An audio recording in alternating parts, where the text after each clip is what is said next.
ඔයාගේ ඉසිවිස් camera setup එකත් මෙච්චර දවසක් එක්ස්පීරන්ස් කරේ මොබයිල් ෆෝන් එකෙන් විතරද එහෙනම් මේ වීඩියෝ එක ඔයාට ඔයාලඟ තියෙන ඩෙක්ස්ටොප් කම්පියුට එකෙන් හරි ලැප්ටොප් කම්පියුට එකෙන් හරි ඔයාගේ ඉසිවිස් කැමරා සටප් එක එක්ස්පීරන්ස් කරන්නේ කොහොමද කියලා අපි අද වීඩියෝ එකෙන් කතා කරමු.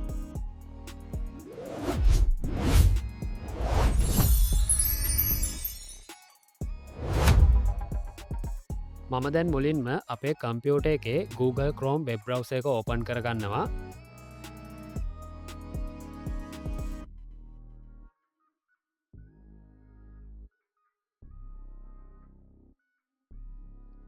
අපි දැන් ඊළඟට සර්ච් බාර් එකේ EasyWiz Studio කියලා සර්ච් කරමු.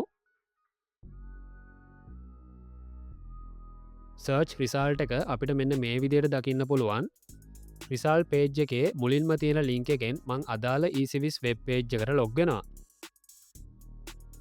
මේ වෙබ් පේජ් එක හරහා ඔයාට පුළුවන් EasyWiz PC Studio software එක ඩවුන්ලෝඩ් කරගන්න.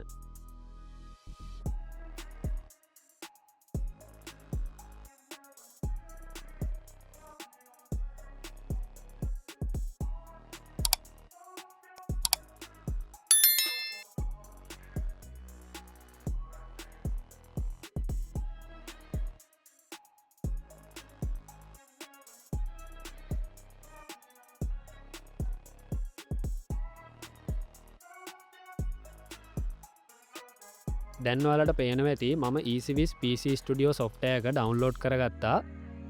අපි දැන් ඊළඟට මේ software එක අපේ කම්පියුටර් එකට ඉන්ස්ටෝල් කරගමු.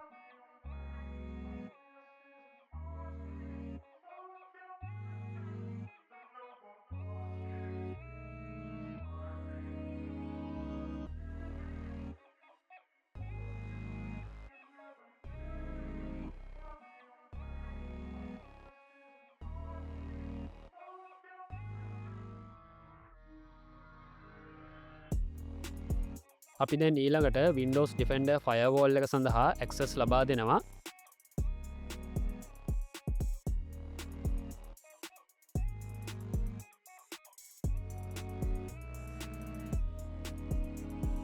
ඉතින් දැන් මේ ඔයාලට දකින්න පුළුවන්කම ලැබෙන්නේ EasyWiz PC Studio software එක.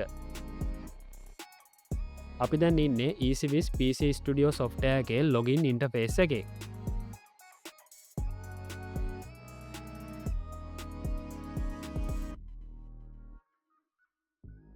අපිට දැන් පුළුවන් මෙන්න මේ ලොගින් කියන ඔප්ෂන් එක හරහා අපේ EasyWiz account එකට ලොග් වෙන්න. අපි දැන් මුලින්ම ශ්‍රී ලංකා විදියට අපේ region එක තෝරගන්නවා.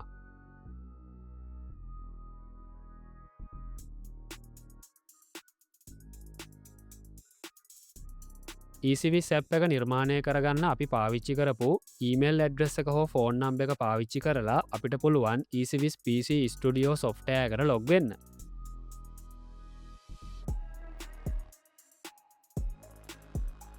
EasyWiz PC Studio software එකට ලොග් වෙන පළවෙනි අවස්ථාවේදී අපිට මෙන්න මේ විදියට සබස්ක්‍රිප්ෂන් එකක් දකින්න පුළුවන්. ඉතින් මේ මොකක්ද කියන එක ගැන මං ඔයාලට වීඩියෝ එක අවසානයේදී පැහැදිලි කිරීමක් කරන්නම්. මම දැනට මේ මැසේජ් බොක්ස් එක මෙන්න මේ විදියට ක්ලෝස් කරගන්නවා.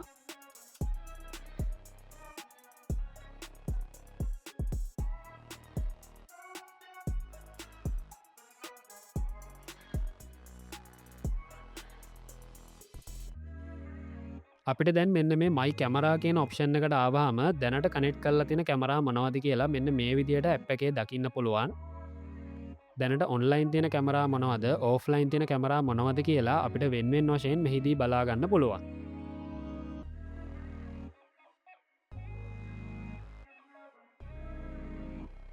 මම දැන් ඊළඟට software එකේ menu කියන ඔප්ෂන් එකට යනවා. මේ ඔප්ෂන් එකට ආවහම අපිට settings කියලා තවත් ඔප්ෂන් එකක් තියෙනවා දකින්න පුළුවන්.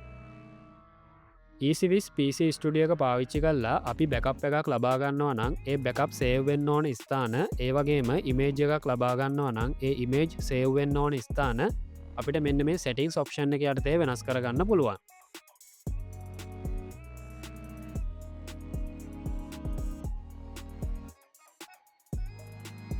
ඒ වගේම EasyWiz PC Studio එකේ ලැන්ග්වේජ් එකත් අපිට අවශ්‍ය විදියට වෙනස් කරගන්න පුළුවන්.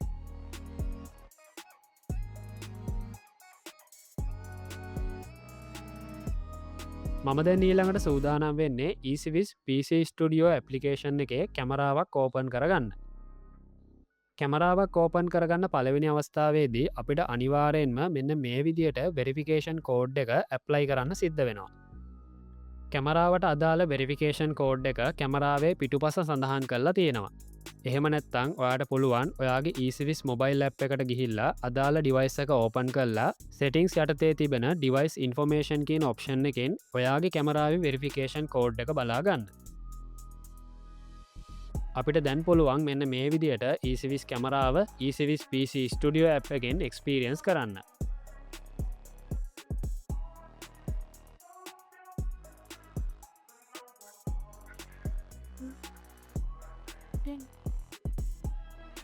මෙන්න මේ පහලින් තියෙන PT set controller ඔප්ෂන් එක කරා අපිට පුළුවන් මේ කැමරාව වමට දකුණට ඉහළට හෝ පහළට වෙනස් කරගන්න.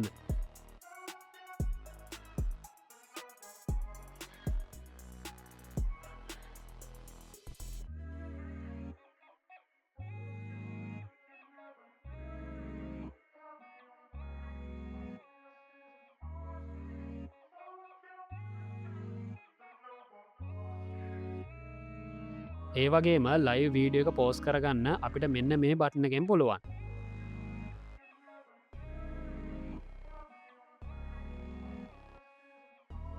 ඒ වගේම කැමරාවට අදාළ වීඩියෝ කොලිටිය එකත් අපිට මෙන්න මේ විදියට වෙනස් කරගන්න පුළුවන්.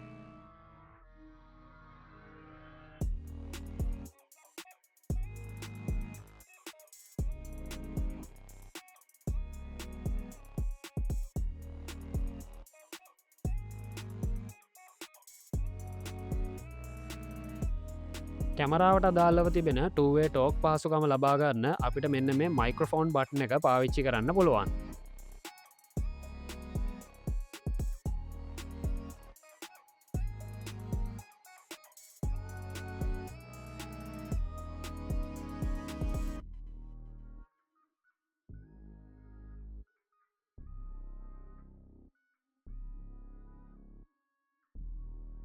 ECVIS PC Studio ඇපලිකේෂන් එකට අදාළව අපිට කැමරා කීපයක් එකවර බලන්න අවශ්‍ය නම් අපිට මෙන්න මේ ඔප්ෂන් පාවිච්චි කරන්න පුළුවන්.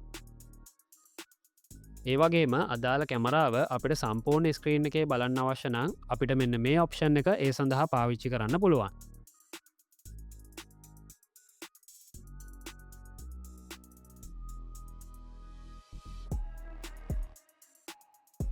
ෆ්ලිප් ඉමේජ් කියන ඔප්ෂන් එක කරා අපිට පුළුවන් ඩිවයිස් එකේ රූපය පෙනෙන ආකාරය මෙන්න මේ විදියට වෙනස් කරගන්න.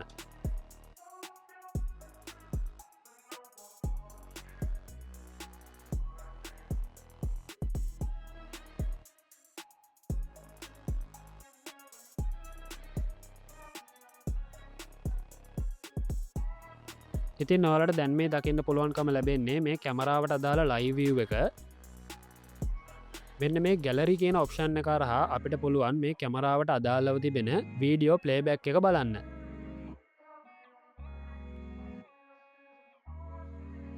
ඉතින් මේ කැමරාවේ දැනට ක්ලවුඩ් ප්ලේබැක් එකක් රෙකෝඩ් වෙලා නැහැ. මේ සඳහා මම පාවිච්චි කරලා තියෙන්නේ මයික්‍රෝ SD කාඩ් එකක්. ඉතින් ඔයාලට දැන් පේනවා ඇති මෙන්න මේ SD කාඩ් එකේ මෙන්න මේ විදියට ප්ලේබැක් එක රෙකෝඩ් වෙලා තියෙනවා. අපිට දැන් පුළුවන් අපිට අවශ්‍ය වෙලාවල් වලට අනුව ප්ලේබැක් එක නිරීක්ෂණය කරන්න.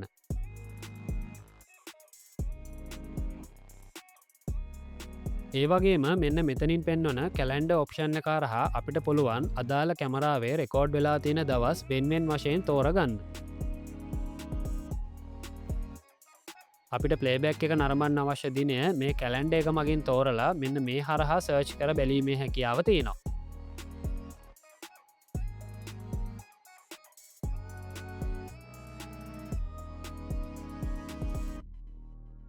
ප්ලේබැක් එක පෝස් කරන්න මෙන්න මේ ඔප්ෂන් එක අපිට පාවිච්චි කරන්න පුළුවන්.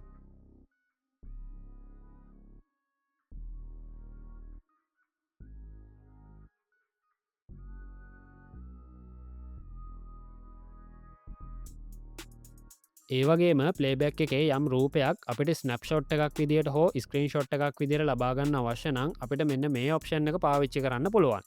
ඒවගේම අපි බලන බැකප් එකේ වීඩියෝ ෆුටේජ් එකක් රෙකෝඩ් කරගන්න අවශ්‍ය නම් අපිට මෙන්න මේ ඔප්ෂන් එක සඳහා පාවිච්චි කරන්න පුළුවන්.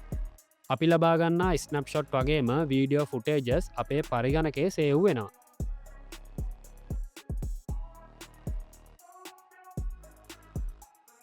මෙන්න මේ ඇඩ්ඩිවයිස් කියන ඔප්ෂන්න එක හරහා ලෝකල් ඒරයා නෙට්වර්ක් එක ඇතුළේ සෙටප් කල්ල නැති කැමරාවක් තියෙනවනම් ECVIS PC ස්ටඩියෝ ඇ් එකට ඒ කැමරාව සෙටප් කර ගැනීමේ හැකියාව තියෙනවා.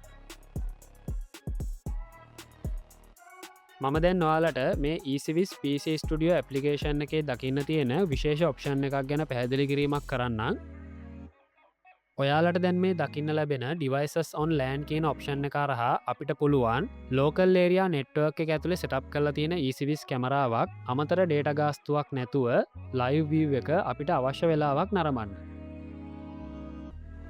මම දැනට මේ ECVIS PC ස්ටඩියෝ සොෆ්ටෑකට සෙටප් කලා තියෙන්නේ 4G සිම් එකෙන් වැඩ කරන කැමරා දෙකක්. ඉතින් මේ කැමරාවල ලයිවීව එක අපි බලන හැම අවස්ථාවකදිම කැමරාව ඇතුළ තියෙන 4G සිම් එකේ වගේම අපේ පරිගණකය සෙටප් කරලා තියෙන Wi-Fi රවුටර් එකේ ඩේටා කැපෙනවා. ඉතින් ඔයා පරිගණකයට සම්බන්ධ කරලා තියෙන Wi-Fi රවුටර් එකට ECVIS කැමරාවක් සෙටප් කරලා තිබ්බොත් මෙන්න මේ devices on LAN කියන ඔප්ෂන් එක හරහා ඩේටා ගාස්තුවක් නැතුව කැමරාව එක්ස්පීරියන්ස් කිරීමේ හැකියාව තියෙනවා.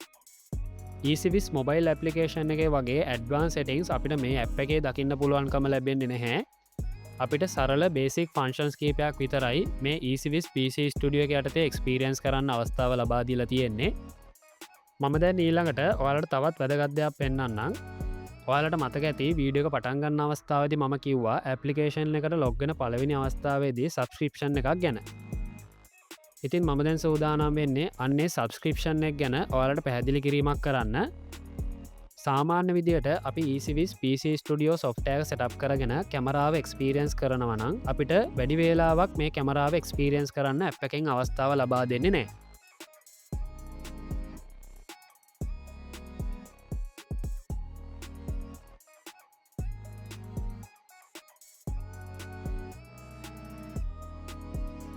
හැබැයි අපිට පුළුවන් මෙන්න මේ ඇක්ටිවේට් වීඩියෝ VIP කියන ඔප්ෂන් එක හරහා අපිට අවශ්‍ය කරන විදිහට දිගු වේලාවක් මේ කැමරාව එක්ස්පීරියන්ස් කරන්න අවශ්‍ය කරන පහසුකම ECVIS PC ස්ටඩියෝ ඇපලිකේෂන් එක හරහා ලබා ගන්න.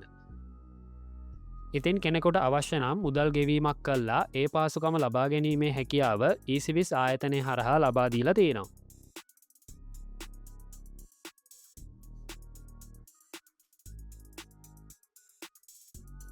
ඉතින් අපි ඉතාමත් සාර්ථක විදියට ECVIS PC ස්ටඩියෝ ඇපලිකේෂන් එක මෙන්න මේ විදියට සැටප් කරගත්තා.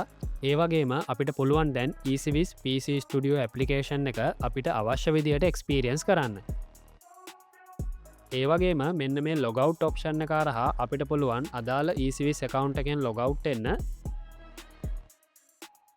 ඉතින් අද වීඩියෝ එක සම්බන්ධයෙන් ඔයාගේ යම්කිසි අදහසක් තියෙනවා නම් ඔයාට පුළුවන් පහළ කමෙන්ට් සෙක්ෂන් එකේ කමෙන්ට් කරන්න. ඒවගේම ECVIS PC ස්ටඩියෝ ඇපලිකේෂන් එක එක්ස්පීරියන්ස් කරද්දි ඔයාට යම්කිසි ගැටලුවක් ආවොත් ඒ සම්බන්ධනුත් කමෙන්ට් කරන්න කියලා මං ඔයාලා හැම කෙනෙක්ටම ආරාධනා කරනවා.